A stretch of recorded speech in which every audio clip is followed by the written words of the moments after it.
रितेश जी, सच में मैंने भी जब सुना इस ग्रुप के बारे में और मैं जब पढ़ रहा था तो मुझे लगा नहीं कि इतना यंग पर्सन इतनी बड़ी इंडस्ट्री खड़ी कर लेगा और इतने सारे बच्चों को शिक्षा देगा। जो टी शर्ट आपने पहना हुआ है और इन सभी बच्चों ने पहना हुआ है, उस पर पीछे लिखा हुआ है अब होगी लक्ष्य प्राप्ति। वो कौन सा लक्ष्य है जो आप लोग प्राप्त करना चाह रहे हैं? जी, तो लक्ष्य तो सिर्फ एक ही है कि हम पूरे देश भर में जो गुणवत्तापूर्ण शिक्षा है उसे सस्ते में पहुंचाना चाहते हैं। यानी कि क्वालिटी एजुकेशन को अफोर्डेबल बना के देश के शहर में हर गांव में पहुंचाना चाहते हैं। यही हमारा लक्ष्य है और हम इस लक्ष्य से मदद करना चाहते हैं हर बच्चे को अपने लक्ष्य की प्राप्ति के लिए, जो कि जैसा कि ज्ञानेंद्र जी ने बताया कि अपने माता पिता के सम्मान के लिए 12वीं कक्षा में मेहनत करते हैं, अपने गांव का नाम रोशन करते हैं, जो हमारे इतने सारे बच्चों ने किया। तो यही हमारा लक्ष्य है कि इनके लक्ष्य की प्राप्ति हम करवा पाए। अच्छा, इसमें कितने बच्चे हैं जो आईआईटी करना चाह रहे हैं? हाथ उठाइए।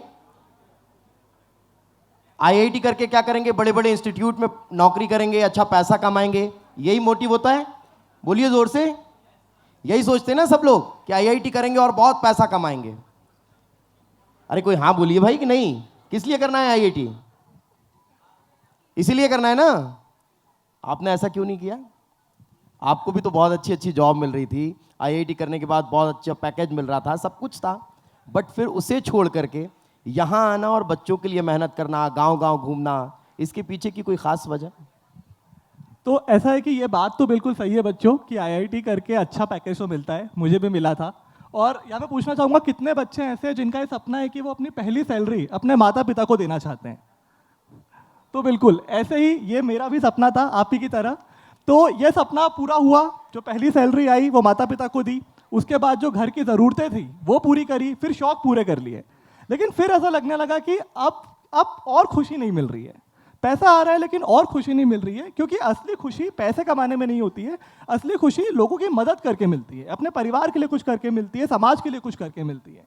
अब जब हम बैंगलोर से वापस आते थे तो हम ये देखते हैं कि हमने मेहनत कर ली, हमारे परिवार की स्थिति बदल गई, पर बाकियों का क्या? वहाँ तो अभी भी आर्थिक स्थिति की जो बाधा है वो आ रही है बीच में, और बच्चे अच्छा नहीं कर पा रहे। हमारे गांव गांव में हुनर है, चाह है, और आजकल तो माता पिता पढ़ाना भी चाहते हैं, कोई लड़की लड़के का भेदभाव नहीं है, सब पढ़ाना चाहते हैं। सिर्फ ये आर्थिक बाधा के कारण हमारे बच्चे, कुछ बच्चे पीछे रह जाते हैं। तो ये चीज़ मुझे बिल्कुल अच्छी नहीं लगी और मैंने सोचा कि अब इसी को अपना लक्ष्य बनाते हैं कि हम गांव गांव में जाकर शिक्षा को पहुंचा पाएं, जो क्वालिटी एजुकेशन है उसको पहुंचा पाएं, और इसी में मुझे खुशी मिलने लगी। तो फिर जब पैसे आने की खुशी थी, उससे ज़्यादा खुशी इसमें मिलने लगी कि बच्चे जो हैं वो गांव गांव से टॉपर बन रहे हैं। तो हमने इसी को अपना लक्ष्य बना लिया और अब यही कर रहे हैं। ऋषभ जी, मैं आपसे भी समझना चाहूँगा, आप कैसे जुड़ गए अरवियान ग्रुप से और कैसे इस यात्रा को आपने भी रितेश जी का साथ देकर आगे बढ़ाया? ये तो काफ़ी भावुक हो जाऊंगा मैं इसका जवाब देते देते, क्योंकि रितेश और मैं बचपन से दोस्त हैं। हम लोग हमेशा से साथ में कुछ ना कुछ शुरू करने को लेकर हमेशा बात करते रहते थे कि यार कुछ अपना ऐसा करेंगे। और बचपन में तो टेक्नोलॉजी का इतना पता नहीं था, तो हमने सोचा था कि एजुकेशन फील्ड में जाएंगे, अपनी कोचिंग सेंटर वगैरह खोलेंगे। क्योंकि शुरुआत में जब आप आईआईटी जेईई की कोचिंग करते हो तो आप अपने शिक्षकों से काफ़ी प्रभावित होते हो कि जिस तरह से वो पढ़ाते हैं, तो आप उनका एक अलग ही इंप्रेशन रहता है आपके ऊपर, उनका लाइफस्टाइल, उनको देखकर आपको बहुत अच्छा लगता है। तो हम लोग पहले ये सोचते थे कि यार कोचिंग इंस्टीट्यूट खोलना है। लेकिन रितेश जब बैंगलोर से आया और उसने मुझे बताया कि यार एक मोबाइल एप्लीकेशन भी बनाई जा सकती है, और इस उद्देश्य के साथ बनाई जा सकती है कि हमें देश के कोने कोने में शिक्षा पहुंचानी है और उसको अफोर्डेबल बनाना है, मतलब कि हर कोई उसे ले पाए और पैसा एक बाधा ना बने या आर्थिक स्थिति एक बाधा ना बने। तो एक इतना बढ़िया कॉज मुझे मिल गया कि मतलब मैंने एक बार भी नहीं सोचा जुड़ने से पहले, और काफ़ी लंबा सिलसिला था हमारे चिंतन मंथन का कि हमें करना है कुछ और करना है।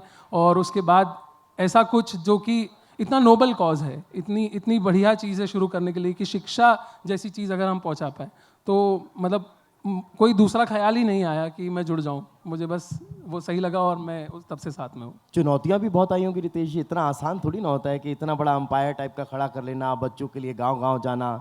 चुनौतियां भी तो बहुत सारी रही होंगी, उनको कैसे फेस किया और कौन कौन सी बड़ी चुनौती रही?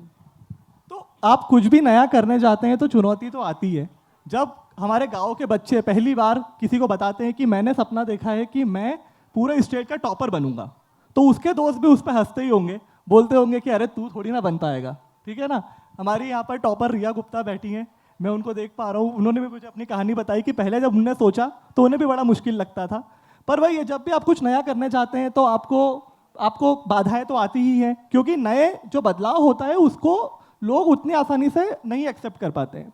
पर हमने जब अपने परिणाम लाके दिखाए, पहले एक परिणाम आया, फिर कुछ टॉपर्स आए और आज इतनी भीड़ यहाँ हमारे साथ बैठी है, तो ये देखकर जो लोग हैं, माता पिता हैं, उनकी सोच बदली कि ऑनलाइन एजुकेशन से भी पढ़ाई हो सकती है। और अब वो सारी बाधाएं हट चुकी हैं। हम देख रहे हैं कि लगातार अरविहान से बच्चे जुड़ रहे हैं और हम भी और ज़्यादा मेहनत करके उन तक शिक्षा पहुंचा रहे हैं, जिसका परिणाम आज आपके सामने है।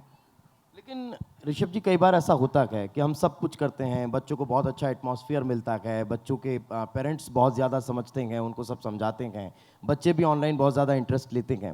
लेकिन कई बार जेई, नीट और आईआईटी जैसे एग्ज़ाम क्रैक करने के पहले मोटिवेशन एक बहुत बड़ी समस्या हो जाती है कि बच्चे उस स्तर पर मोटिवेट नहीं हो पाते हैं।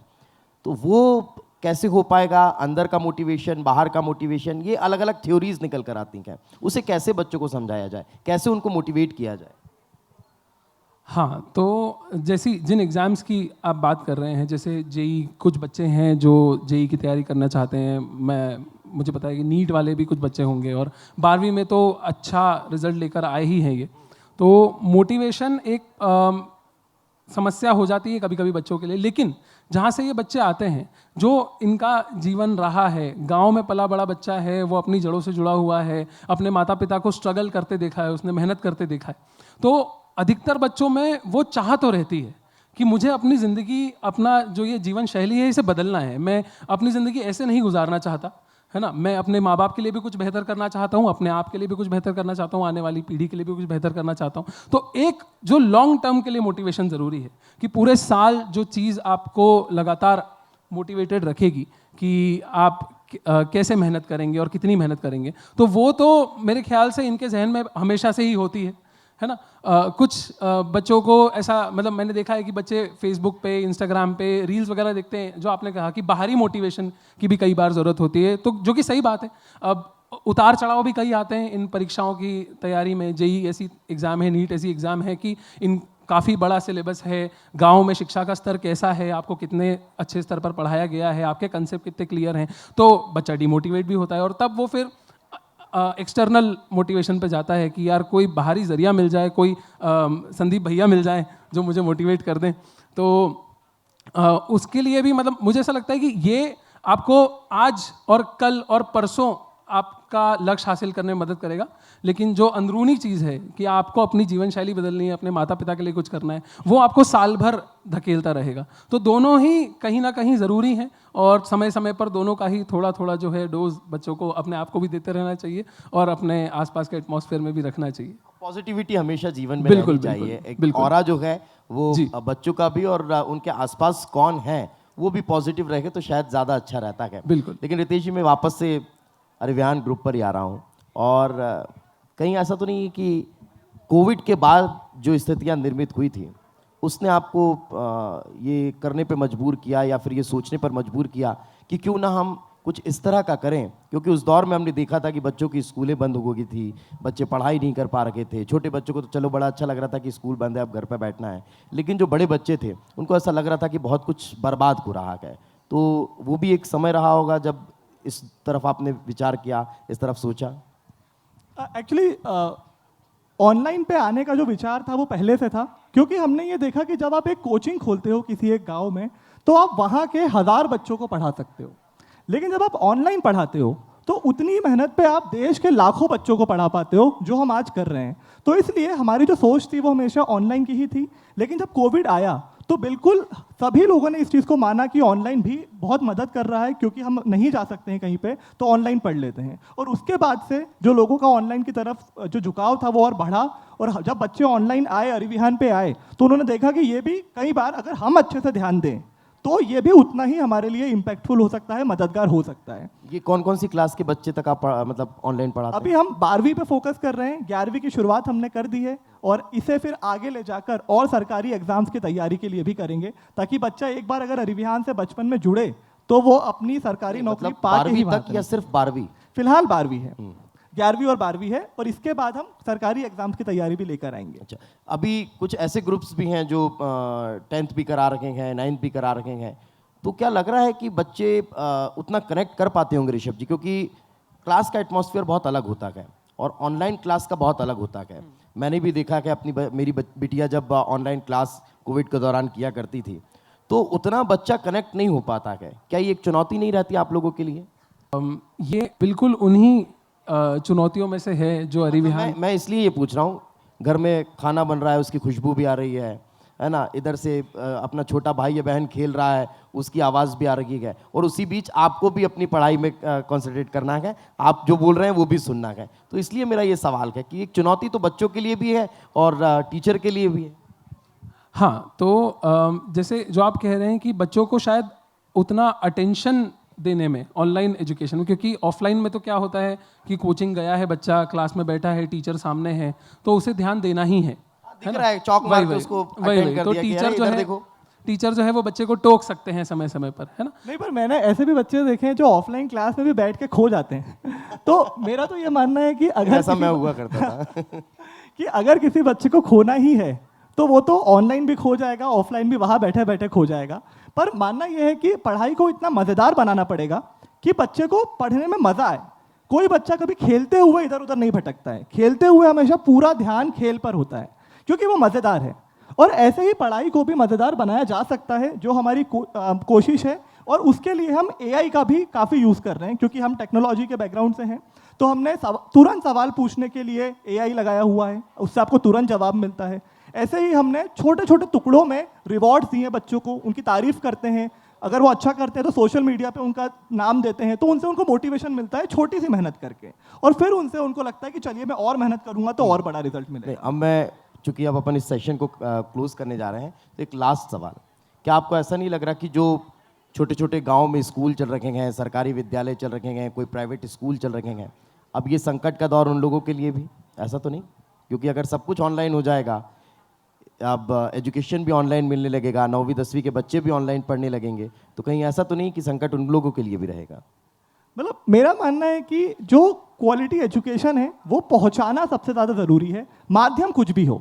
अगर हमें लगेगा कि ऑफलाइन बहुत अच्छा है तो वो कर लेंगे, पर उसमें हमें परेशानियां लगे कि उसको हम लाखों बच्चों तक नहीं पहुंचा सकते, तो हम ऑनलाइन आए हैं, एआई की मदद से आए हैं। अगर ये सही में कारीगर साबित होता है तो फिर स्कूल भी शायद ऑनलाइन होने लगे आगे जाके बहुत सालों बाद। तो इम्पॉर्टेंट बात यह है कि हम कैसे एजुकेशन अच्छे से सस्ते में पहुंचा रहे हैं। माध्यम तो बदलते रहते हैं, पहले पोस्ट मास्टर आया करता था, अब व्हाट्सएप पे ही सारी बातें हो रही हैं, तो पोस्ट मास्टर जी ने भी कुछ और काम शुरू कर दिया। तो ऐसे ही आप जो मेन लक्ष्य है वो पूरा होना चाहिए कि आप तक सस्ते में अच्छी शिक्षा पहुंचे, माध्यम कोई भी हो। हम ऑनलाइन और एआई की मदद से कर रहे हैं, अगर ये होगा तो इसी को अपना लेंगे, वरना कुछ और ट्राई करेंगे। पर जब तक आप तक सस्ते में अच्छी एजुकेशन नहीं पहुंचेगी, हम रुकेंगे नहीं, वो पहुंचा के ही रुकेंगे। तो जोरदार तालियां रितेश जी और ऋषभ जी के लिए, बहुत बहुत धन्यवाद। जी जी बोलिए। तो बस 4 लाइन कहना चाहूंगा जो इस पूरे सेशन को जोड़ के आपको बता देगा। अगर अच्छी लगे तो ताली बजाइएगा।